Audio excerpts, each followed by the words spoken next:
একটা flagship phone বা premium phone যখন আমরা কিনবো ভাবি তখন কোম্পানির থেকে ফোনের থেকে আমরা কি এক্সপেক্ট করি? আমরা প্রথমত এক্সপেক্ট করি দারুণ প্রসেসর হবে, পারফরমেন্স নিয়ে কোনো কথা হবে না, এবং ভালো ফ্ল্যাগশিপ প্রসেসর হলে সেই ফোনটার সব কিছু ইভেন ক্যামেরা পর্যন্ত ভালো হবে। তাহলে আমরা একটা ভালো ফোনের থেকে ভালো ক্যামেরা চাই। একটা ভালো ফোনের থেকে আর কি চাই আমরা? একটা ভালো ফোনের থেকে আমরা ভালো ডিসপ্লে চাই, কারণ ডিসপ্লে নিয়ে আমাদের বেশি সময় কাটাতে হয়। ভালো ফোনের থেকে আমরা ভালো লুকস চাই, ভালো ডিজাইন চাই, ভালো বিল্ড কোয়ালিটি চাই। সব কিছু যদি আমরা একটা ফোনে পাই তাহলে কেমন হয়? এবং সব কিছুর পর যদি আমরা দামটাও তুলনামূলক ফ্ল্যাগশিপ ফোনের থেকে একটু কম পাই তাহলে ব্যাপারটা আরও ভালো হয়ে যায় না? তো ঠিক সেই রকমই দুর্ধর্ষ একটা ব্যাপার আমি একটা ফোনের মধ্যে পেলাম, সেটা হচ্ছে ভিভোর তরফ থেকে Vivo X60 Pro। Vivo X60 Pro এই ফোনটার 8GB 256GB ভেরিয়েন্ট, এই একটা ভেরিয়েন্টেই লঞ্চ করেছে, এবং এখানে কি কি স্পেসিফিকেশনস দেওয়া আছে শুনলে আপনি অবাক হয়ে যাবেন। এবং এই ফোনটার পারফরমেন্স কেমন, এই ফোনটার ক্যামেরা কেমন, আজকের ভিডিওতে সব কিছু বলবো। আমি যতটা মুগ্ধ হয়েছি, কথা দিচ্ছি ভিডিও শেষে গিয়ে আপনিও ততটা মুগ্ধ হয়ে যাবেন। এবং কেন যাবেন সেটা ভিডিও শেষ অবধি দেখেই বুঝতে হবে। তাই ভিডিও শেষ অবধি দেখবেন, ভালো লাগলে লাইক করবেন, চ্যানেলে নতুন হয়ে থাকলে যেরকম বলি আর কি, সাবস্ক্রাইব বাটনটা প্রেস করে আমাদের পরিবারের সদস্য হয়ে যেতে পারেন। তবে তার আগে, ভিডিও শুরু করার আগে আমরা একবার ফ্ল্যাশব্যাকে যাব, টাইম মেশিনে চড়ে ব্যাকে যাব, কারণ এই ফোনটার আনবক্সিংটা দেখানো জরুরি। আনবক্সিংটা এতটাই স্পেশাল। আনবক্সিং কেন দেখাতে চাইছিলাম, বক্সটা দেখে আশা করি আপনারা বুঝতে পারছেন। ভিভো এই বক্সটা আমাদের জন্য পাঠিয়েছে।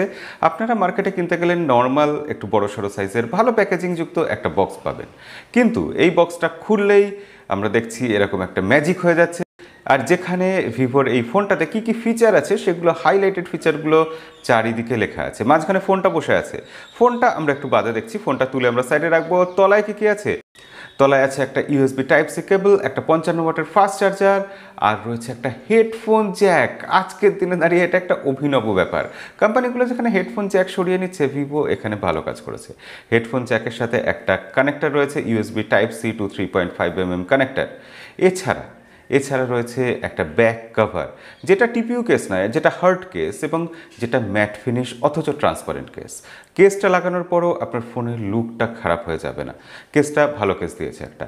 অবশ্যই এবার ফোনটা আমরা দেখব, এবং ফোনের ক্ষেত্রে আমরা দেখতে পাচ্ছি যে দুর্ধর্ষ একটা লুক, দারুণ লুক। ভিভোর ফোন সাধারণত ভালো দেখতে হয়। ভিভো V20 Pro এই ফোনটা যখন আনবক্সিং বা রিভিউ বা ভিডিও বানিয়েছিলাম তখনই আপনাদের বলেছিলাম যে ভিভো ক্যামেরা মডিউলটা একটা অন্যরকম করেছে, যেটা ডিজাইনটা দেখে এখন ভালো লাগছে।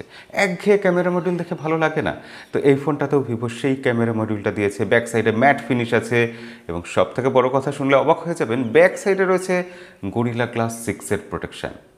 গরিলা গ্লাস 6, এবং সেটা ব্যাক সাইডে। চারদিকের ফ্রেমটা রয়েছে মেটাল ফ্রেম, এবং ফ্রন্টে ডিসপ্লেতে রয়েছে না, এখানে গরিলা গ্লাস নেই, এখানে তার থেকে বেটার একটা গ্লাস প্রোটেকশন দেওয়া হয়েছে। সেটা হচ্ছে স্কট সেন্সেশনের তরফ থেকে। স্কট সেন্সেশন কোম্পানি ফ্রন্টের ডিসপ্লের গ্লাস প্রোটেকশনটা তৈরি করেছে, যেটা গরিলা গ্লাস 6-এর থেকেও বেটার হবে বা সেরকম হবে আশা করা যায়। একদম হালকা এবং পাতলা একটা ফোন, হাতে ধরে ইউজ করতে কোনো রকম অসুবিধা হবে না। 5G ফোনের ক্ষেত্রে এটা সব থেকে পাতলা ফোন। ব্যাক সাইডে আলো পড়লে বিভিন্ন রকম কালার দেখা যাচ্ছে, যেটা আমরা এর আগে দেখেছিলাম V20 Pro-তে, কিন্তু এটার স্টাইলটা একটু আলাদা। এটা আরও একটু প্রিমিয়াম, আরও একটু এলিগেন্ট লাগছে দেখতে। এবং ফোনটা এলিগেন্ট লাগছে কথাটা কেন বলছি বারবার, তার কারণ এর ফ্রন্টে আসলে আপনি আরও বুঝতে পারবেন। এখানে কার্ভ ডিসপ্লে রয়েছে। এই কার্ভ ডিসপ্লে যে কোনো ফোনকে আরও দারুণ লুক দিয়ে দেয়। অ্যামোলেড ডিসপ্লে, মাঝখানে একটা ছোট্ট পাঞ্চ হোল আছে, এবং এটা 120 হার্টজ রিফ্রেশ রেট সাপোর্ট করছে, এবং টাচ স্যাম্পলিং রেট 240 হার্টজ। সব মিলিয়ে এই 6.56 ইঞ্চি ডিসপ্লেটাকে আমি ফুল মার্কস দিতে রাজি। এবং ভিভো এই ডিসপ্লেটার নাম দিয়েছে 3D কার্ভ ডিসপ্লে। ডিসপ্লের নাম যাই হোক না কেন, ডিসপ্লেটা অবশ্যই ফুল মার্কস পাবে। Sunlight visibility, colour shifting issue, কোনো রকম সমস্যা নেই। ব্রাইট সুন্দর একটা ফুল HD+ ডিসপ্লে। ডিসপ্লের নিচে একটা ফিঙ্গারপ্রিন্ট সেন্সর লুকানো আছে, যেটা বেশ ভালো কাজ করছে, অ্যাকুরেট এবং খুব দ্রুত কাজ করছে, কোনো রকম সমস্যা এখানেও পাইনি। ডিসপ্লেটা আনলক করে আমরা যদি ভিতরে যাই, সেখানে দেখব ফানটাচ OS 11 আছে আর অ্যান্ড্রয়েড 11 আছে। ফিচার প্রচুর আছে, স্মুথ স্ক্রল করতে পারছি, 120 হার্টজ রিফ্রেশের জন্য এক্সপিরিয়েন্স ভালো পাচ্ছি। সব মিলিয়ে ভিতরে ইউআইতেও কোনো রকম সমস্যা নেই। এই ইউআইটা একটা ফিচার রিচ ইউআই, নানা রকমভাবে আপনি এখানে কাস্টমাইজ করতে পারবেন। অলওয়েজ অন ডিসপ্লে থেকে আরম্ভ করে সব কিছুকেই আপনি কাস্টমাইজ করতে পারবেন। ডিসপ্লেতে ফিচার নিয়ে কোনো রকম অভাব অভিযোগের জায়গা নেই। হ্যাঁ, টুকটাক একটু আধটু বাগ আছে, তবে সেগুলো আশা করা যায় ভবিষ্যতে ঠিক হয়ে যাবে। ফোনটাকে পাতলা করার জন্য 4200 mAh ব্যাটারি দেওয়া হয়েছে। কি ভাবছেন ব্যাটারি ব্যাকআপ কেমন দেবে? ব্যাটারি ব্যাকআপ ভালো দিতে বাধ্য, কারণ এখানে অ্যামোলেড ডিসপ্লে দেওয়া হয়েছে, তার সাথে দেওয়া হচ্ছে একটা 55 ওয়াটের চার্জার, যেটা ব্যাটারি এক্সপিরিয়েন্স খারাপ করতে দেবে না। তার থেকেও বড় কথা, এখানে প্রসেসর যেটা দেওয়া হয়েছে সেটা ব্যাটারিকে আরও ভালো অপটিমাইজ করে দেবে, ব্যাটারি এফিশিয়েন্ট, কারণ এই প্রসেসরটা 7 ন্যানোমিটারে তৈরি প্রসেসর। কোয়ালকমের তরফ থেকে স্ন্যাপড্রাগন 870 প্রসেসর, যেটা একটা ফ্ল্যাগশিপ প্রসেসর, 5G প্রসেসর। সেক্ষেত্রে পারফরমেন্স নিয়ে, ব্যাটারি ব্যাকআপ নিয়ে কোনো রকম সমস্যা হওয়ার কথা নয়। দুটো 5G ব্যান্ড সাপোর্ট করছে এই প্রসেসরটা। এই প্রসেসরের গেম প্লের ক্ষেত্রে কোনো সমস্যা নেই, এই প্রসেসরের ক্ষেত্রে কোনো রকম হিটিং ইস্যু নেই, এই প্রসেসরের ক্ষেত্রে কোনো রকম সিপিইউ থ্রটলিংয়ের সমস্যা আমরা পাইনি। ওভারঅল পারফরমেন্সের দিক দিয়ে এই প্রসেসরটা খুবই ভালো পারফর্ম করেছে। ভিভো V20 Pro এই ফোনটা রিভিউ করার সময় বলেছিলাম যে সেই ফোনটাতে রয়েছে গিম্বেলের মতো ক্যামেরা। গিম্বেলের মতো ক্যামেরা মানে আপনি ভিডিও করার সময় যতই ছোটাছুটি করুন, ক্যামেরা যতই নড়ে যাক, ছবি কিন্তু স্টেবল আসবে, ভিডিও ফুটেজ নড়বে না, কাঁপবে না, একদম স্টেবল আর স্টেডি থাকবে। এখানে সেই গিম্বল ক্যামেরাটাকে পরবর্তী ধাপে নিয়ে যাওয়া হয়েছে।